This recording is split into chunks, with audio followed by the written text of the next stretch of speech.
Hey everyone, it's Evan again. Today I'm going to do another movie review, and it's a different kind of movie. I normally don't review documentaries, but I thought I'd review this one. And it's on a movie from 2013, and that is I Know That Voice.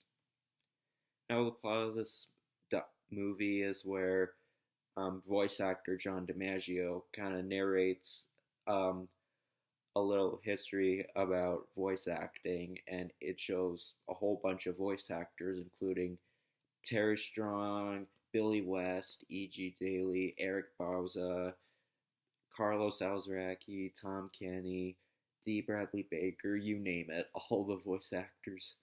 And you kind of see, what they go through with voice acting and creating characters or video games and even at conventions. So you pretty much see what their life is as voice actors. So that's basically the whole plot of this movie.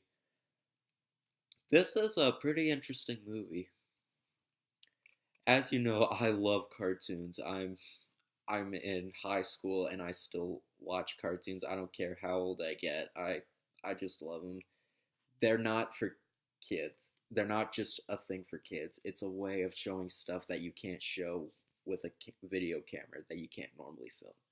And voice actors don't really get a lot of credit. And I think this documentary is a really good way to explain how great voice acting is and how not underappreciated it is.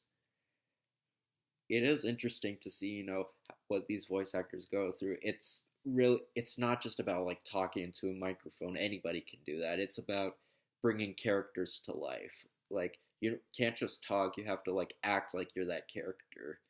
And sometimes, they even also talk about um, other characters they voice. Like Terry Strong talked about how she kind of expects that no one would expect that Bubbles from the Powerpuff Girls has the same voice as uh, Terrence from Foster's Home for Imaginary Friends, because they both have way different voices.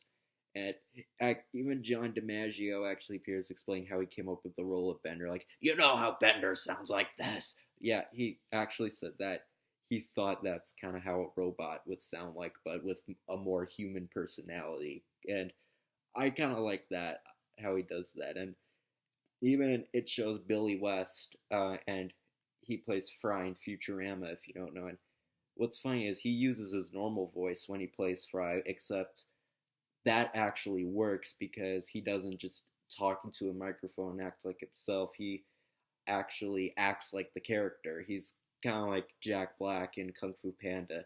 Jack Black does use his normal voice for Poe, but he acts like the character. He just doesn't act like himself talking to a microphone and they put the voice in a panda. He actually acts like the character, and I like that they did that. And Tom Kenny even appears in this movie, who you may know as the voice of SpongeBob. And yes, he does the SpongeBob voice in this movie, and I swear I almost had a nerdgasm when that happened.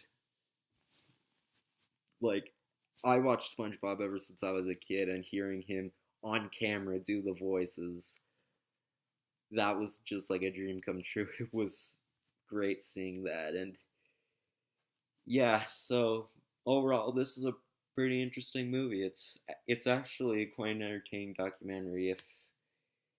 If you love cartoons or interested in voice acting, or if you actually want to know about famous voice actors because you don't really know much about them because they only do voice for cartoons, this is definitely a movie to check out. So that's my review of I Know That Voice. See you next time.